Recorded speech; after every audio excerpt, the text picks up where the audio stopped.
hogy nem lesz. Ezért felkérem a következő előadót, Mary-Ellen Benedriét, hogy tartsa meg a franciaországi Rendezvous au Jardin című országos rendezvény bemutatását.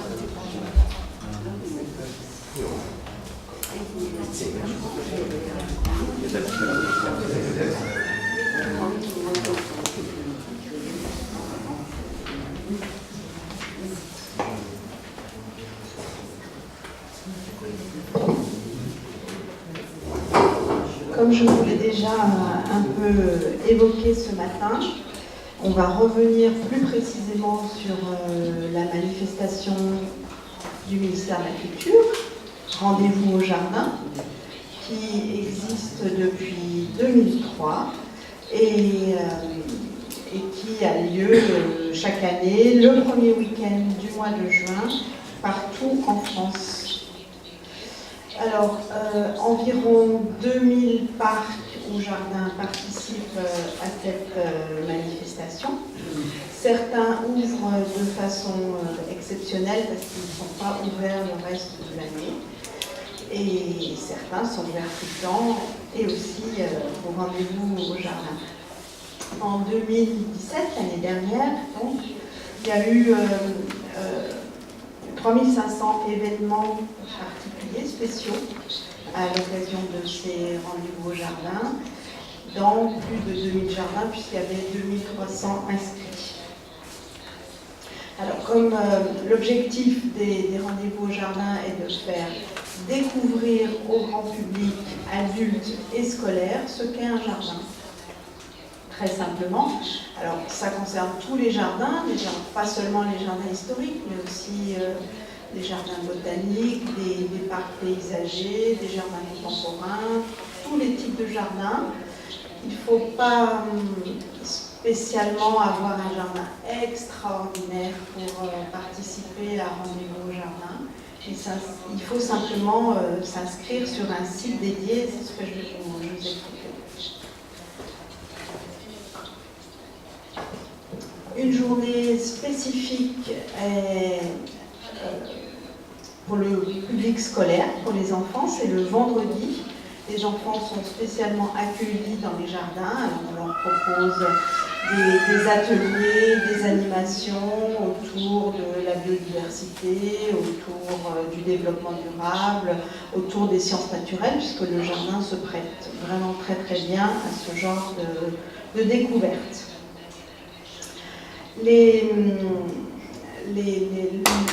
jeunes, le jeune public est accueilli par le propriétaire ou par les jardiniers qui expliquent ce qu'ils font, leur métier, qu'est-ce qu'un jardin, ce genre de choses. Alors les propriétaires qui souhaitent participer, accueillir principalement, spécifiquement les scolaires, se font connaître au niveau de chaque direction régionale d'affaires culturelles, qui est les services en région du ministère de la Culture. Alors, quelques exemples de jardins en 2017, pour certains un petit peu prestigieux, qui ont ouvert spécialement pour les enfants. C'est le jardin de l'hôtel de Matignon à Paris, c'est les jardins du Premier ministre, qui a accueilli 30 classes différentes. Le château de Valençay a proposé des animations autour du voyage des plantes pour plus de 350 enfants. Et par exemple, à Sainte-Anne, en Guadeloupe, donc dans les Antilles, le jardin Schulcher, qui a ouvert pour la première fois, a réservé un accueil spécifique aux enfants. Pierre, vous ouvrez Alors, rendez-vous au jardin, si on rentre un peu plus dans le thème, dans la spécificité, le vendredi, c'est pour les enfants, mais les adultes peuvent aussi aller visiter des jardins ce jour-là. On demande que les enfants soient spécialement accueillis et, si possible, soit d'ouvrir gratuitement pour les classes, soit de pratiquer un tarif réduit pour ces classes-là. on s'inscrit sur le site internet. Je crois que c'est pas trop compliqué. Alors, les rendez-vous au jardin, ça sert aussi au ministère de la Culture pour faire valoir sa politique spécifique en matière de jardin. Et on se sert de cette occasion pour le valoriser grâce aux médias qui relaient quand même assez bien l'opération. Et il faut dire aussi que nous avons des partenaires financiers qui aident à l'opération. Il y a du mécénat et du mécénat de compétences aussi, mais je crois que je vais revenir dessus. Alors, pour participer à Rendez-vous au jardin, il faut avoir un jardin déjà. Et il faut se faire connaître auprès de la direction régionale de sa région, des affaires culturelles de sa région. Alors le jardin doit avoir un intérêt historique, botanique, esthétique, paysager. Le jardin doit être bien entretenu, bien sûr. On doit réserver un accueil au public. Il ne faut pas simplement dire ouvrir la grille de son jardin et dire allez-y, c'est ouvert, venez. C'est bien quand même d'accueillir le public. Et on demande, si possible, ces jours-là, de faire un effort sur les tarifs pratiqués. Par exemple, ça peut être moins cher pour une famille ou pour les jeunes, voire gratuit. Donc pour participer, il faut s'inscrire via un site internet.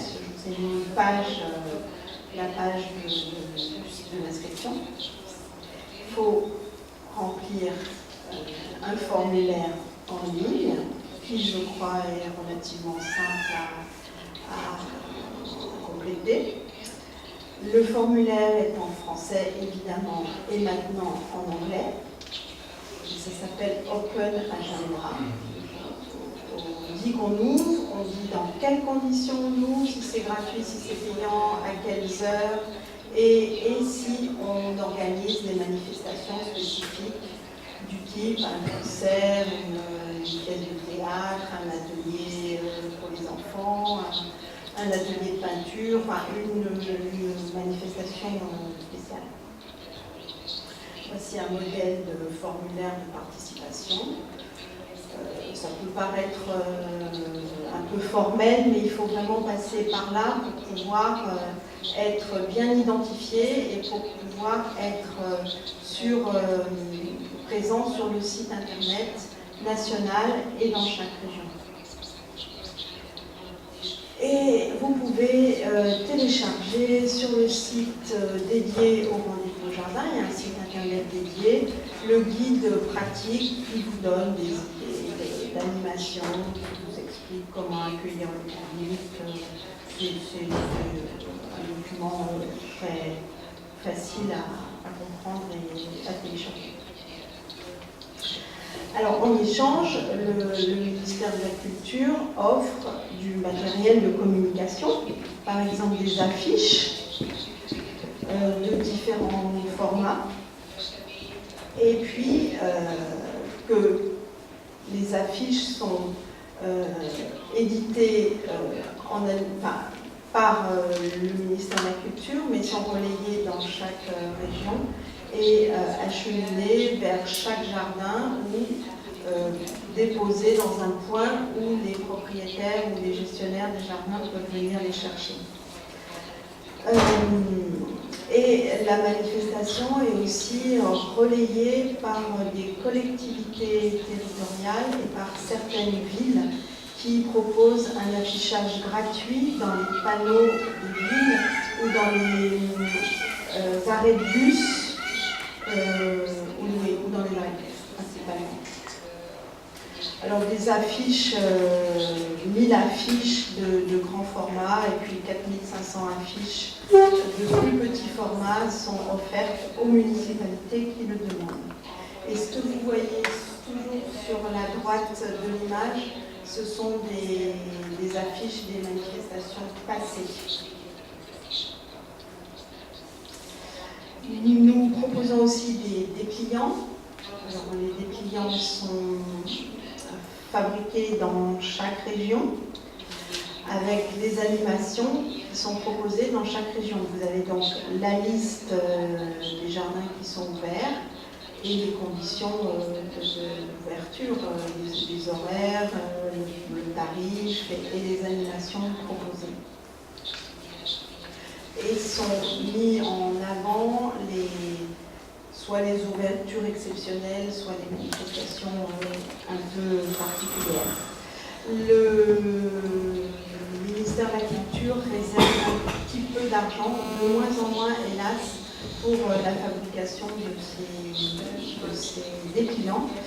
Et chaque région, pratiquement chaque région, a un site internet dédié où vous trouvez les mêmes informations. Si vous avez un smartphone, vous pouvez avoir les informations toujours avec vous. Donc dans chaque région, il y a des dépliants, comme je viens de vous l'expliquer, avec en principe reprise sur la couverture du dépliant, l'affiche de chaque année, et au dos du dépliant, comme vous voyez à droite, quels sont les partenaires, soit de mécénat de compétences, soit les partenaires financiers.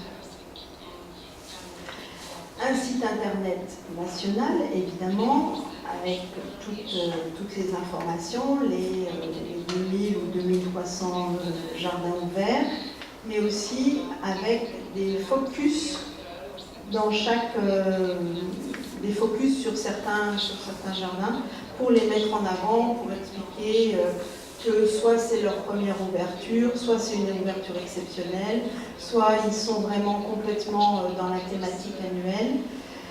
Donc on fait une sélection d'un certain nombre de jardins au niveau national. Et il y a également un site internet dans chaque région qui reprend un petit peu la même sélection, mais pour une région, pour la région concernée.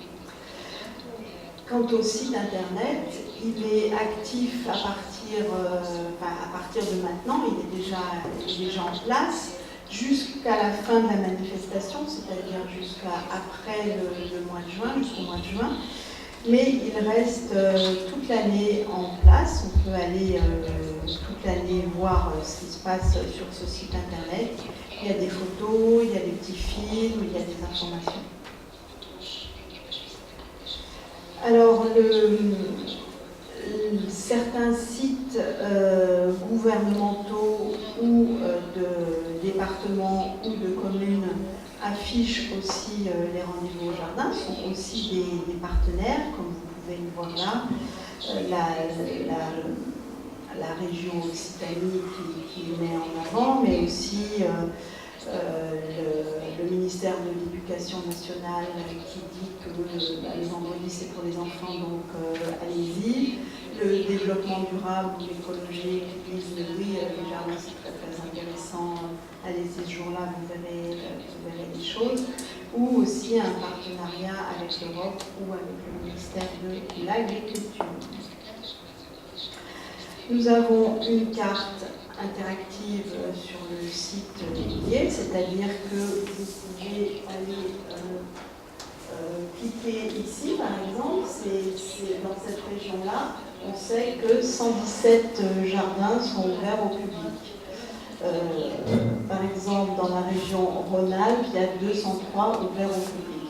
Et puis, on va rentrer par un accès géographique dans chaque région et aller voir chaque jardin, et on a un descriptif et on a des conditions d'ouverture pour chaque jardin.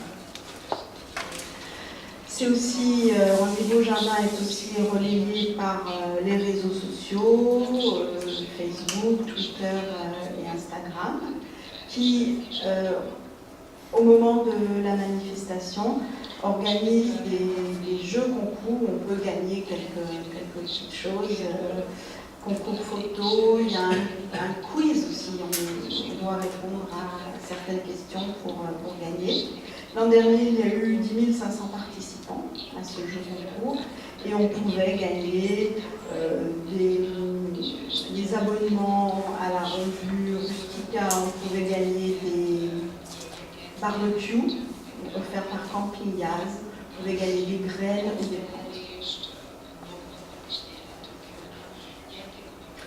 Alors, quelques chiffres pour l'an dernier, puisque la manifestation a eu un assez beau succès. Ça dépend beaucoup de la météo. Là aussi, si le week-end est pluvieux, il y a beaucoup moins de visiteurs. Donc il y a eu du monde et les réseaux sociaux ont bien relayé l'info, donc il y a eu aussi du monde beaucoup sur les réseaux sociaux. La presse relaie aussi l'événement, évidemment. Il y a des articles sur la thématique principalement. Soit les articles sont gratuits, soit le ministère de la Culture paye un petit peu de rédactionnel, mais plutôt dans les revues soit mensuelles, soit hebdomadaires, pas dans la presse quotidienne. Alors, si on vient à des choses plus pratiques, le calendrier. Au printemps de l'année -1, par exemple, en 2017, au printemps 2017, on choisit le thème pour 2018. En janvier, au début de l'année 2018, on fait la journée d'études sur le thème des rendez-vous au jardin. Cette année, c'était le 24 janvier sur le thème de l'Europe des jardins.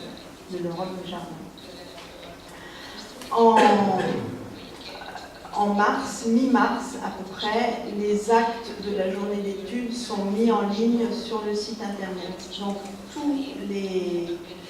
toutes les personnes intéressées par la thématique, par l'organisation des rendez-vous au jardin, peuvent en prendre connaissance, le télécharger, c'est-à-dire les propriétaires, les gestionnaires, les guides conférenciers, toutes les personnes qui sont intéressés par les rendez-vous au jardin peuvent aller télécharger les actes de la journée d'études qui donnent des idées pour aborder cette thématique et pouvoir éventuellement proposer des manifestations, des animations spécifiques dans chaque jardin. Le site internet national est mis en ligne à la mi-avril. Les affiches, au mieux, sont distribuées au début du mois de mai, au pire plus tard, et ça arrive que ce soit fin mai. Et à la mi-mai, la campagne d'affichage se met en place. Donc on voit apparaître partout, partout en France, le visuel, les affiches. Alors, pour rendez-vous au jardin, le ministère de la Culture a évidemment des partenariats. C'est une opération qui a des partenariats depuis assez longtemps, avec des partenaires institutionnels comme le Centre des Monuments Nationaux, qui est un établissement public de l'État qui gère un certain nombre de domaines de l'État. Le Comité des Parcs et Jardins de France, qui est une association de propriétaires publics et privés vraiment spécialisés au jardin. Une association qui s'appelle les Vieilles Maisons Françaises, qui est une association de châteaux, mais les châteaux ont aussi des jardins, donc ils les mettent en valeur. Tout comme la demeure historique, qui est aussi une autre association assez ancienne. Il y a des partenariats médias, donc avec des revues comme Rustica. Il y a des partenariats à la radio, comme France Inter, France Info, mais aussi des radios sur l'autoroute, puisque les gens, en conduisant, écoutent ces radios pour savoir s'il y a des embouteillages ou pas. Et tous les quarts d'heure, il y a un petit spot qui leur dit vous êtes près de Tours, allez visiter l'arboretum de la petite voiture, par exemple, ou le jardin du château de Valmer. Il y a des partenariats aussi avec la télévision nationale de l'État, des spots assez courts qui passent pendant les 3 jours de la manifestation. Et puis il y a des partenariats ce qu'on appelle des partenariats de compétences avec des entreprises comme l'association des entrepreneurs du paysage, ça s'appelle Binette, ou avec des sites internet comme Binette et Jardin, ou des entreprises d'horticulture ou de granetterie comme Truffaut ou d'autres, ou comme Camping Gaz dont je vous parlais tout à l'heure, qui eux offrent du matériel. Cette année, par exemple, pour les autoroutes, il y aura un enregistrement qui se fera à Lyon, parce que chaque année, les autoroutes FM souhaitent changer de région. L'an dernier, c'était en Franche-Comté. Cette année, ce sera à Lyon. Et il y aura 5 ou 6 intervenants qui viendront parler des jardins de leur région. Et les petits enregistrements, il y aura 2h30 d'enregistrement, et ces petits enregistrements seront diffusés tous les quarts d'heure. Chaque fois ça changera, mais tous les quarts d'heure pour inciter les gens à aller voir les jardins. Chaque année une thématique différente, donc ça on en a déjà parlé, d'où une journée d'études différente chaque année. Et 2018, en raison du fait que 2018 soit déclaré par le Conseil de l'Europe année du patrimoine culturel en Europe, nous avons choisi de parler de l'Europe des jardins. Donc, la journée technique est organisée en administration centrale par mois, grosso modo, avec un petit groupe de travail qui s'appelle le groupe Histoire des Jardins. On est 5 ou 6 historiens des jardins. On se réunit plusieurs fois par an pour discuter de différents sujets, mais aussi pour préparer cette journée d'études. Et on invite entre 6 et 10 personnes à l'occasion de cette journée d'études pour venir décliner le thème de l'année. Et on publie les actes et on les met en ligne assez vite. En 2017, la thématique c'était le partage au jardin, et donc il y a eu 2309 jardins inscrits et 500 jardins ouverts à titre exceptionnel cette année-là. Cette année-là, beaucoup de jardins qui n'ouvrent pas facilement leur grille et ont ouvert au public du fait de la thématique. Ce sont les jardins collectifs, qu'ils soient des jardins familiaux ou des jardins partagés. Et ce sont maintenant de nouveaux partenaires publics.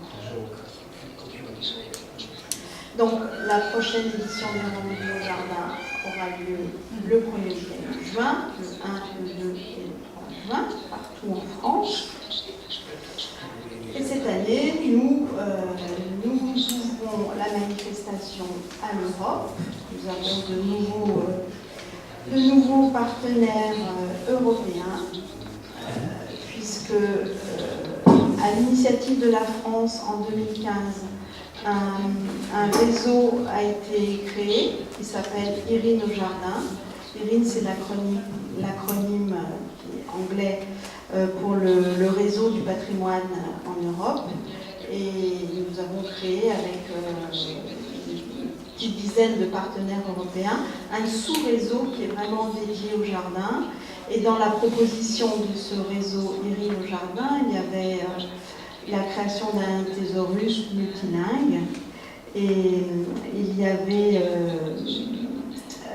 un projet Erasmus+, c'est pour ça que nous sommes là aujourd'hui, et il y avait aussi le fait de rendre les rendez-vous au jardin ouverts à toute l'Europe. Donc c'est une nouveauté dont je me réjouis, et comme je vous l'ai dit ce matin, finalement 14 pays européens participeront cette année pour la première fois, dont la Hongrie.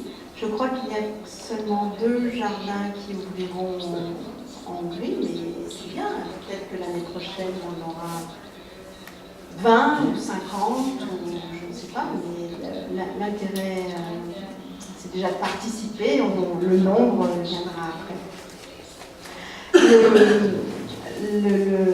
Le deal avec les partenaires européens, c'était d'organiser ces rendez-vous au jardin pour tout le monde le premier week-end de juin, sur le même thème et avec le même visuel, avec la même affiche. Donc vous voyez là l'affiche qui a été choisie pour cette année qui arrive. Du coup, notre site internet doit s'européaniser. Maintenant, il est forcément bilingue, peut-être trilingue. On arrivera peut-être à avoir des pages en allemand, mais c'est pas encore sûr. Mais le formulaire d'inscription est en français évidemment, en anglais, et relayé par les partenaires dans chaque pays. Par exemple, en Allemagne, l'Institut culturel français de Berlin a proposé que tous les participants allemands puissent remplir leur questionnaire en allemand, qui sera traduit par les interprètes, les traducteurs de l'Institut culturel français, qui rentreront eux-mêmes les données pour alléger le travail de nos partenaires allemands. Alors je ne sais pas comment ça s'est passé pour les Hongrois, mais j'espère pas mal. Voilà, donc il y a dès aujourd'hui sur le site internet des focus sur des jardins qui seront ouverts dans les autres pays européens. Voilà. Et pour terminer, il y a une adresse pour tous, c'est celle-ci, celle des rendez-vous au jardin. Donc je vous donne rendez-vous le premier week-end de juin en France. Merci à tous.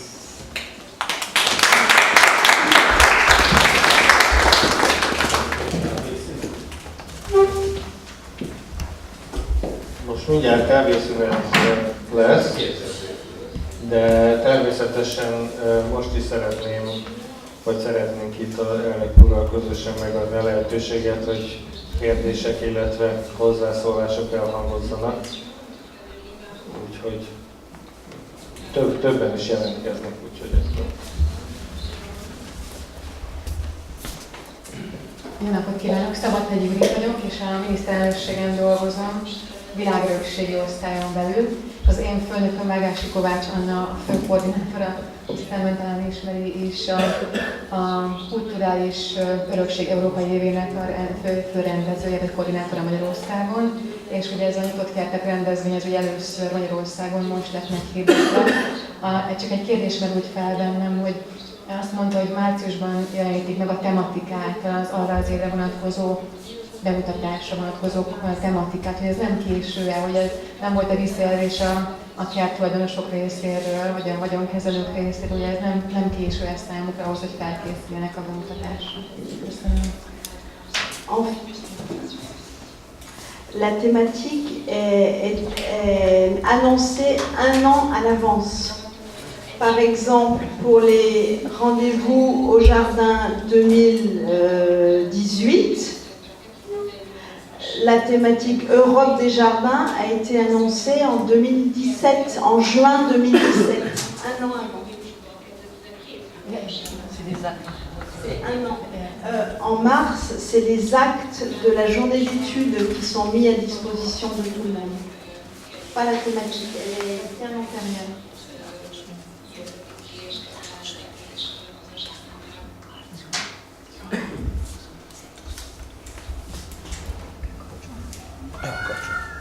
Én csak hozzászólni szeretnék egy mondattal. Említve volt, hogy két magyarországi kert kapcsolódik, akkor mi vagyunk az egyik. Tehát a Szarvasi Arborétumban is lesz egy találkozó.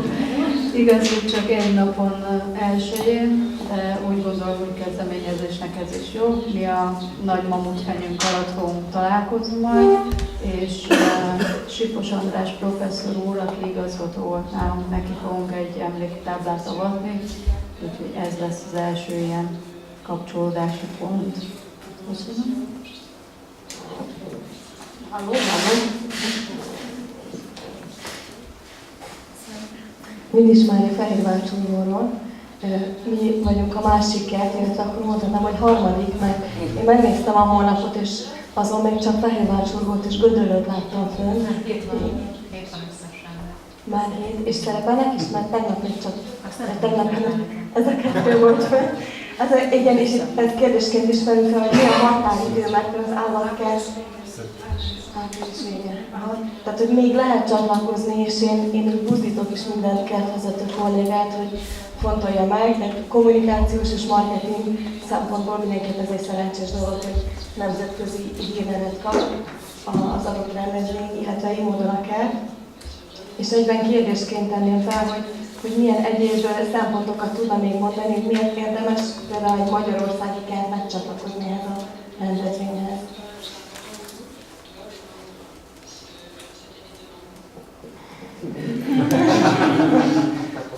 Azon túl, hogy ugye nem jelenünk, mert amit ott a francia kulturális minisztérium ad a kerteknek, ezt így mi még nem teljesen kapjuk meg, de lehet, hogy nekünk kéne lobbizni, akkor ez úgy Az első igen, akkor elég, hogy évről évre majd fejlődik, és én hasonlóan szép összefogás lesz, mint amit például látunk Franciaországban. Köszönöm. Mais c'est vraiment tout naissant cette année. C'est vraiment encore, comment on peut dire, artisanal, parce que ça va se construire petit à petit. Mais je crois que ça peut être vraiment intéressant pour tous les jardins d'Europe, tous les pays d'Europe, de construire ensemble cette manifestation et de pouvoir choisir ensemble le thème et de pouvoir aussi réfléchir ensemble sur l'affiche. Parce que cette année, c'était un peu précipité, cette affaire-là. On avance, on construit en marchant et en marchant ensemble. Et c'est nous qui avons proposé le thème, c'est nous qui avons proposé le visuel. Et ce serait bien qu'on puisse aussi le choisir tous ensemble et que vous puissiez, et nous aussi, bénéficier de cette collaboration, de cette coopération.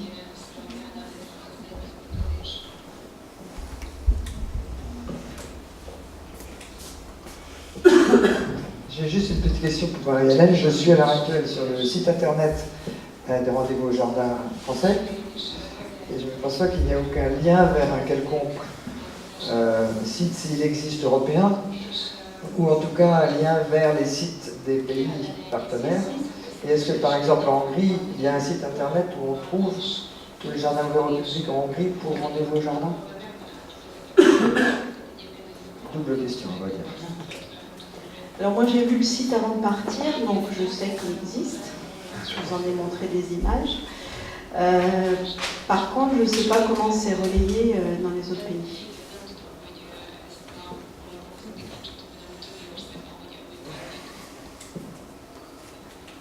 Csak esetleg magyarul fogom mondani, hogy a kollégáknak is. Én úgy tudom, hogy Magyarországon készült egy internetes oldal, így ahol a kerteknél lehetőség, egyrészt egy ismertető van rajta, tehát ez elkészült már, ez is egy eredmény. Ez egy elég statikus oldal, de ott majd gondolom frissülnek az adatok, hogy akkor végül is ki vesz részt, ki vett részt.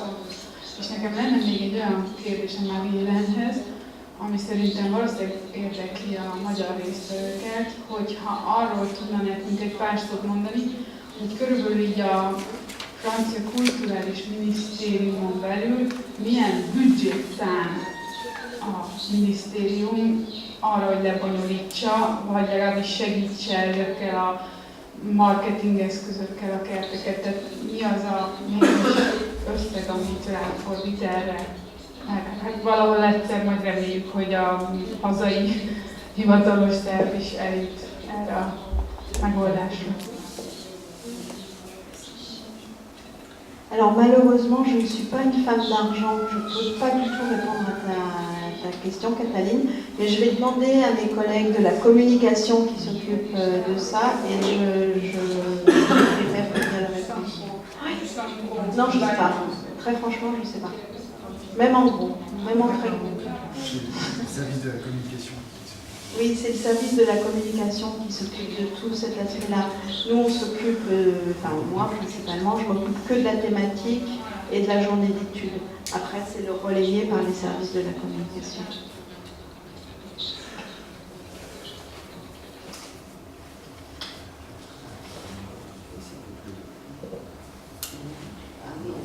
Köszönöm szépen. Én még nem bírom megállni pár szót, nem szóljak hozzá. Tehát az egyik dolog az, hogy nagyon szépen köszönjük azoknak a francia szakembereknek, akik ezt a Rendezvous a kertekben című rendezvénysorozatot kitalálták, hogy ezt kinyitották mondjuk európai nemzetközi szintre. Én azt gondolom, hogy ez nem annyira természetes, tehát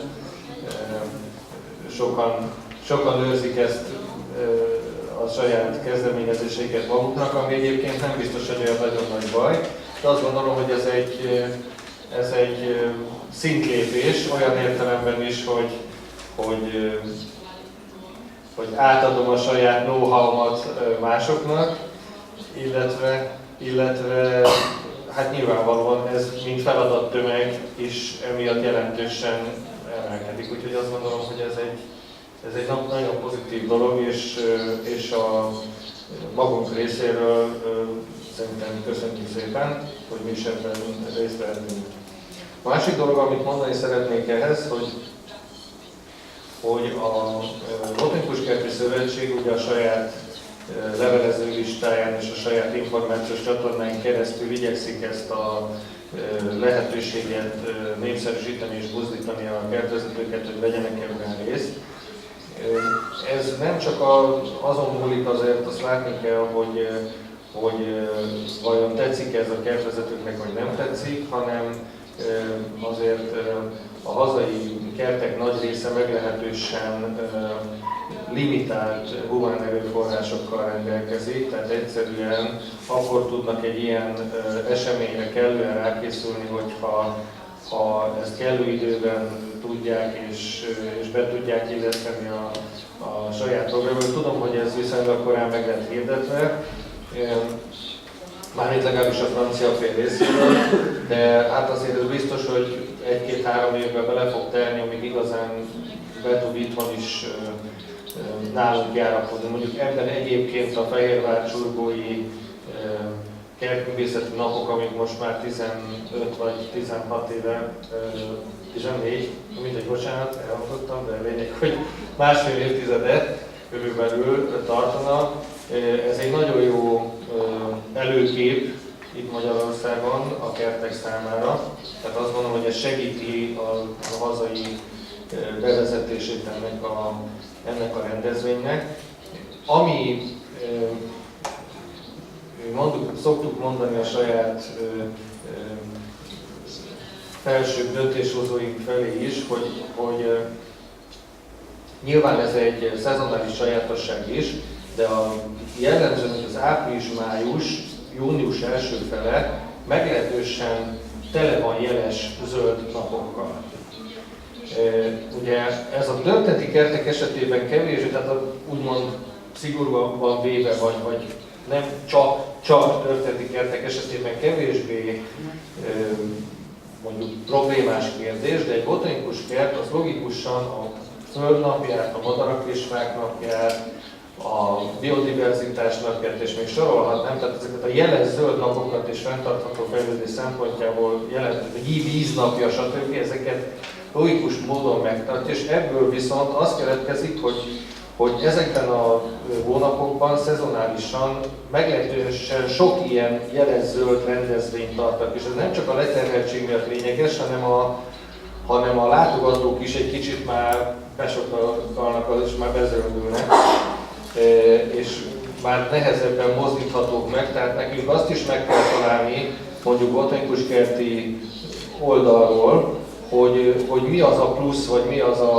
a más, amivel igazán jól meg tudjuk szólítani a látogatókat, hogy igen, ugyanabban az intézményben jönnek el, de most valami más fognak látni, hallani, tapasztalni, stb. Tehát ennek van egy kis ideje, amíg ezt ki tudjuk kellően forralni, tehát ez abszolút pozitív, hogy ugye most már, ja és igen, tudom, mit akartam, tehát már azt előbb nagyon jó szerintem, hogy már 7 magyar kert csatlakozott, ugye most itt a friss információk szerint. De még egy dolgot szeretném volna mondani, hogy a mi szövetségünk eléggé hivatásának érzi, hogy nem csak a magyar, hanem a közép- és kelet-európai botanikus kerteket, illetve azokat tömörítő különböző hálózatokat, szövetségeket, nemzeti szövetségeket, hálózatokat megpróbálja összefogni és szervezni. Tavaly volt egy nagy nemzetközi konferencia, ami a kelet- és közép-európai botanikus kerteknek a 3. konferenciája volt. És ezt csak azért mondom el, mert egyrészt nagyon nagy érdeklődés mellett zajlott le ez a konferencia, nagyon sokan jöttek, most nem is emlékszem, de ilyen 15 ország körüli, nem emlékszem pontosan, 15 biztos volt, szóval sok kelet- és közép-európai országban. És ez azért lényeges, mert azt gondolom, hogy ha megtaláljuk a megfelelő kapcsolódási pontokat és kommunikációs lehetőséget, akkor szerintem a mi botanikus kerti szövetségünk a kelet- és közép-európai országok felé, illetve ezen intézmények felé is segíthet abban, hogy ez a kezdeményezés valóban pán-európai kereteket, vagy pán-európai léptéket érjen el. De ezeket akartam még gyorsan elmondani. És még azt akartam mondani, hogy remélem, hogy a Mari Helen értékeli, hogy a mikrofon burkolatát azt a blúzához választott.